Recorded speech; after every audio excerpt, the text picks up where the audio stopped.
Have you ever noticed how we love to make lists? From groceries to weekend chores, and it's a satisfaction like no other to tick those boxes off one by one. When it comes to our hard-earned money, ticking off tasks just isn't it. The real magic happens when we elevate our game from mere planning to strategizing, and that's where we take the steering wheel of our financial. Personally, my financial life really started to take shape when I shifted my focus from building a to-do list to making clear choices or strategies that allowed the plans to happen.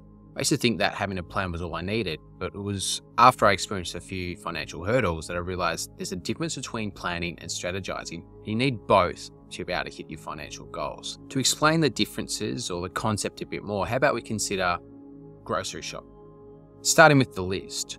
You write down what you want, your bread, your milk, your eggs, maybe some sneaky chocolate. That's your plan. However, your strategy is how you decide which brands to choose, how you take advantage of sales and how you get the most bang for your buck, which individual products you want. That's the secret sauce. I find that while planning often ends up being a list of things we want to do, strategy or being strategic requires some more thought out actions and understanding of why and how we want to deliver that plan. And it's this clarity that makes all the difference, especially when it comes to money. Let's work off this grocery list example a bit more. You've got your plan, which is your list, and you head off to the supermarket. But the moment you step in the store, you're bombarded with choices. You go get the bread, but it's out of stock. Which one do you pick? You go to get the cheese, the price is not what you expected. What do you do then? And at that moment, a plan doesn't help. You have to start thinking strategically. And it's a strategy that's based on what you like to eat, your budget, your cravings, what you should and shouldn't put in your basket. And that's what being strategic is all about. It's making informed choices based on your circumstances and goals. Now let's translate this into our financial lives. A plan could be something like saving money every month, but your strategy decides how much that is and where it goes. For example, you might put $100 a month towards an emergency fund, and then once that's covered, you need to decide when that big goes, whether it be investing or towards something else. Those choices are all you being strategic or setting a strategy. And similarly, choosing to invest based on research, risk tolerance, and your financial goals, that's strategy too, as opposed to just jumping into something because you heard it from a friend or a guy in a video. The strategy is your North Star that guides you to your financial goals. It's your personal roadmap that helps you navigate your financial journey and tweak your course as needed. If you're planning on having kids, changing jobs, moving cities, your strategies or the choices you make can adapt to them. Now, embracing a strategy can feel overwhelming or a bit technical because it's simpler to follow a to-do list, right? As someone who's been on both sides, crafting your own strategy can be a game changer. For instance, I used to think that just saving money was enough until I realized I was missing the bigger picture. Like, where was this saving leading me? Did it align to my long-term goals? I needed a strategy to get me there. And once I got the hang of it, there was no looking back. I started investing in ETFs, diversifying my portfolio, learning about costs and expenses, and staying clear of things I didn't understand. And that was me being strategic. It's still paying off. Another story about my own personal financial journey was when I was in my mid-20s and I went on a trip overseas to the USA.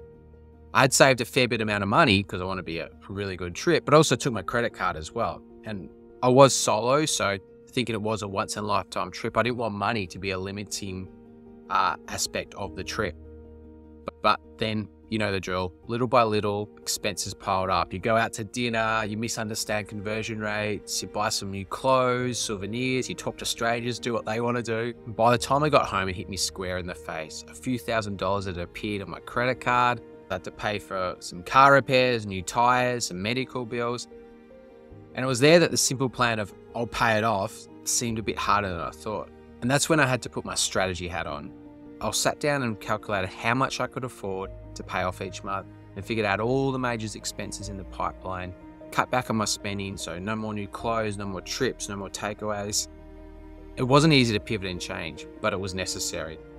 It was all about strategy. The plan was paying off the debt, but the strategy was how I was going to do it. And you know what?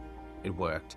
It was a tough 18 months, but afterwards I was debt-free and had a little extra set aside to ensure that it would never happen again. The experience taught me the importance of not just having a plan, but also a well-crafted strategy to back it up.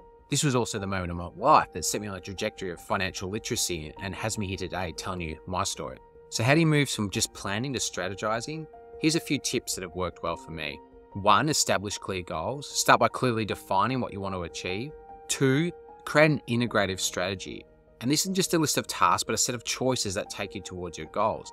The what is important, but it's the why and the how you're going to do it that truly count. 3. You need to embrace uncertainty. Crafting a strategy might be tricky, especially when you don't see immediate results, but hang in there, it's your roadmap, not a guaranteed ticket to success. 4. Be willing to tweak your strategy. It's not set in stone. If something isn't working, you can change it. And if your circumstances change, adapt it, keep it dynamic. 5. Keep it simple. It doesn't have to be complex or full of technical terms.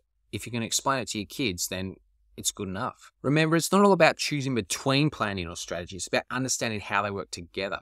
Planning is an essential part of implementing your strategy, but it can't be confused with the strategy itself. Whether you're a first-time investor, planning for retirement, just trying to manage your monthly budget, a solid strategy can be a real game changer for your financial lives. It's more than a plan, it's a roadmap, a guide, a secret sauce that takes you where you want to go. So why not give it a try?